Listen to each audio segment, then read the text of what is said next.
अच्छी सोच का अच्छा फल। एक छोटे से खेत में एक जवान लड़का और उसका दादा मिट्टी खोद रहे थे। वे मिट्टी को पलट रहे थे, उसकी गांठों को तोड़ रहे थे ताकि मिट्टी उस वर्ष की बुआई के लिए अच्छे से तैयार हो सके। उस काम में काफी कड़ी मेहनत थी, लेकिन उनके सभी प्रयास एक अच्छी फसल प्राप्त करने के लिए आवश्यक थी। बूढ़ा आदमी अपने 70 की उम्र में भी अच्छी तरह से कड़ी मेहनत कर रहा था। हाँ, थकान से वो काफी हद तक हाँफ रहा था। हर प्रहार के जोर से उसके माथे से पसीना टपकता था, लेकिन फिर भी वह शिकायत नहीं कर रहा था। उसका पोता, जो महज 17 साल का था, तंदुरुस्त और ताकतवर, वह मिट्टी को पलटने और गांठों को तोड़ने में लगती मेहनत और ताकत के लिए कोसता। फिर वहां खड़े होकर वह हांफता और थोड़ी देर के लिए रुक जाता। थोड़ा आराम करने के बाद एक बार फिर से काम शुरू करने से पहले शिकायत करता।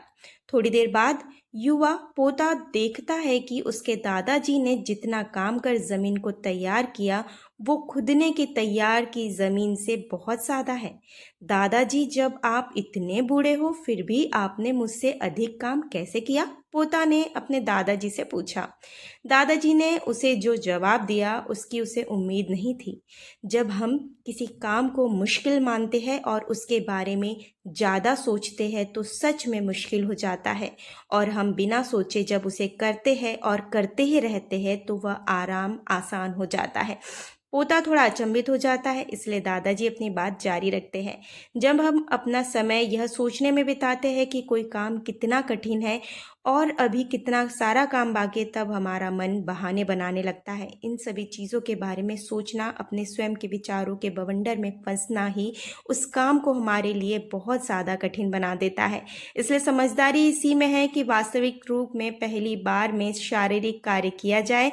जब आप तय किए काम के बारे में ज़्यादा सोचते हैं और अपने दिमाग को नकारात्मक विचारों पर ध्यान केंद्रित करने की अनुमति देते हैं, तो अपनी गति उस काम को करने के लिए अपने आप धीमी हो जाती है। अगर आपको किसी भी काम के दौरान सकारात्मकता बनाए रखना चाहते हैं तो आपको तुरंत उस काम को शुरू कर देना चाहिए। और अगर देखना और सोचना है तो जितना आगे बढ़े, यानी कि जितना काम आपने अच्छे से खत्म कर लिया उसे देखें, न कि जो बाकी रह गया है उसे। उसके बारे में विचार करें। ऐसा करने से एक सुखद और सकारात्मक एहसास आपको उस काम के लिए लगातार करते रहने की ऊर्जा देता है।